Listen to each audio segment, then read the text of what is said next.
Action. Un État complice, scène 1. En 2025, un homme a été tué pour sa foi, et personne n'a daigné se lever. Personne n'a daigné se lever. La République baisse-t-elle les yeux lorsque la victime est musulmane? En tout cas, c'est la question que nous nous posons, nous autres musulmans de France. Le 25 avril dernier, Boubacar Cissé a été tué dans les conditions les plus tragiques. 50 coups de couteau assénés par un certain Olivier. 50 coups de couteau. 50 coups de couteau. Et personne n'a osé se lever. Personne n'a dénoncé. Personne. Aujourd'hui, la mort d'Aboubacar Cissé illustre une autre réalité. Celle de la haine qui est banalisée à l'encontre des musulmans de France. Celle de la haine qui est banalisée de jour en jour. À cause de ceux, dont nos médias, qui véhiculent constamment une image faussée des musulmans, qui véhiculent une image diabolisée de ce que nous sommes et de ce que nous représentons. Aujourd'hui, j'ai peur pour ma mère. J'ai peur pour ma sœur quand elle sort dans la rue. J'ai peur pour elle parce que je me dis que les médias ont réussi une fois, mais ils peuvent réussir aussi aujourd'hui. Cette haine qui a été banalisée dans les cercles même politiques, au plus haut sommet de l'État, est responsable de la mort d'Aboubacar. Aboubacar Cissé, aujourd'hui, n'est pas un cas isolé. Ce n'est pas un cas isolé. À Poissy, à Pessac, à Bayonne, des fidèles tabassés, une femme voilée récemment qui a vu son voile se faire ôter par des individus qui l'insultaient. Voilà l'état de notre République. Voilà l'état de la sécurité des musulmans de France. Aujourd'hui, ce qui les démange, c'est de nous voir partout, là où ils ne peuvent pas être. Ils nous voient réussir, ils nous voient parler, ils nous voient sur les plateaux télé, ils nous voient monter, ils nous voient devenir des élites intellectuelles, et cela, ça les démange. Parce qu'ils voulaient que l'on soit comme les Juifs lors de la Seconde Guerre mondiale. Ils voulaient que l'on reste des citoyens de seconde zone. Ils voulaient que l'on reste des citoyens de bas étage. Mais nous disons non. Comment pouvons-nous accepter aujourd'hui que des femmes puissent aller à l'université avec la boule au ventre? La boule au ventre de se faire retirer leur voile. La boule au ventre de se retrouver face à des étudiants fascistes qui leur disent « Retourne dans ton pays, bédouine ». Mais dans quel état nous nous trouvons? Dans quel état? Et aujourd'hui, certains jouent les étonnés, alors que la réalité était sous leurs yeux depuis tant d'années. Elle est là, la réalité. Ça fait des années qu'on grandit avec cette image de bourreau, de terroriste. Et à chaque fois que l'on se plaint, on nous dit « retournez dans votre pays ». Mais on est enfant de la République. En réalité, nous sommes Français, et nous sommes fiers d'être Français. On a grandi dans une France avec les valeurs républicaines, la liberté, l'égalité, la fraternité, mais aujourd'hui, ce ne sont que des mots dépourvus de sens.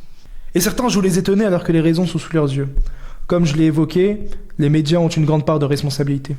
Lorsqu'ils attribuent à la communauté musulmane des représentants qui font tout sauf les représenter comme des chatgoumis, permettez-moi de douter que cela a été fait en étant dépourvu de toute conscience. À l'inverse, je crois que tout cela a été bien préparé.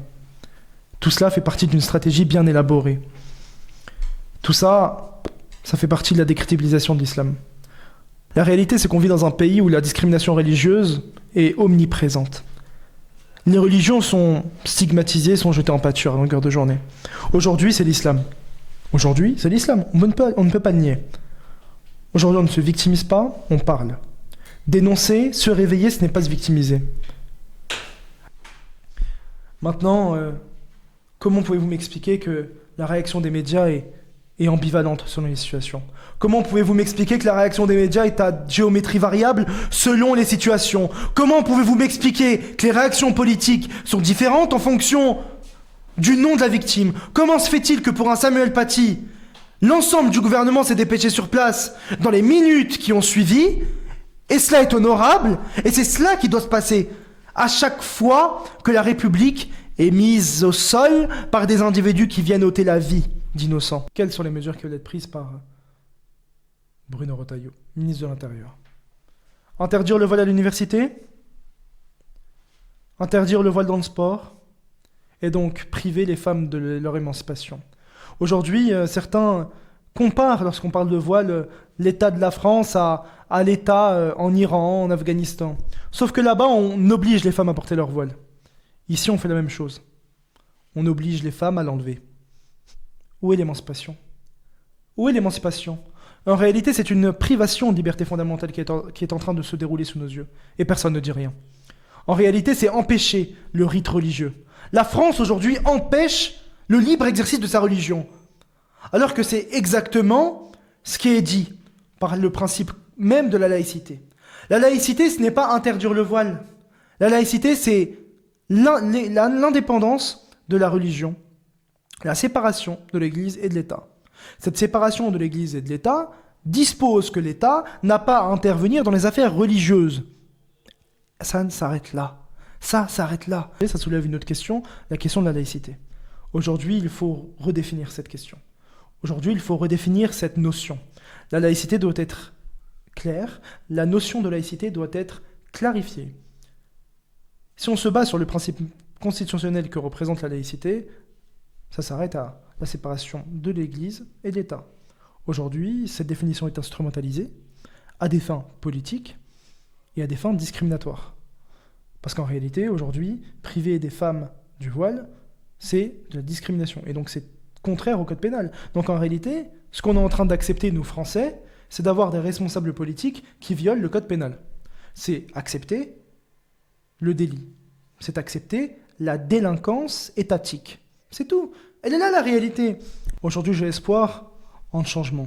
Pourquoi? Parce qu'on voit qu'on est de plus en plus à entreprendre des choses. On est de plus en plus à s'organiser. On est de plus en plus à se mobiliser. On est de plus en plus à montrer qu'on est là, malgré ce que les autres peuvent dire. On est de plus en plus à se lever tous les matins et à préparer des concours d'éloquence. Mais ça, les médias ne le montrent pas. Les médias, eux, ils préfèrent montrer des ascenseurs cassés. Voilà la réalité. Aujourd'hui, on doit s'émanciper par nous-mêmes. On ne doit pas attendre que quelqu'un vienne nous sauver. Personne ne viendra nous sauver. Personne ne viendra nous sauver. Faut qu'on se dise, voilà, ma vie, elle m'appartient. C'est pas quelqu'un qui va la définir, c'est moi, par mes actions, par mon travail, par mes déterminations que je vais réussir. Alors voilà, l'émancipation aujourd'hui, on doit la prendre en main. Elle doit devenir une réalité. Et on doit continuer à dénoncer, on doit continuer à se mobiliser, on doit continuer à s'organiser. C'est ce qui nous fera réussir. Bon, la vidéo est terminée, on se retrouvera une prochaine fois pour d'autres thématiques qui seront abordées.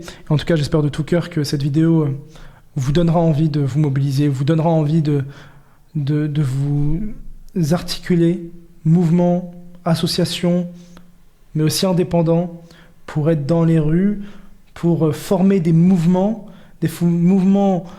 dits de résistance face à cette haine qui est montante. Ne faisons pas les mêmes erreurs que nos aînés. Mobilisons-nous et devenons l'inspiration.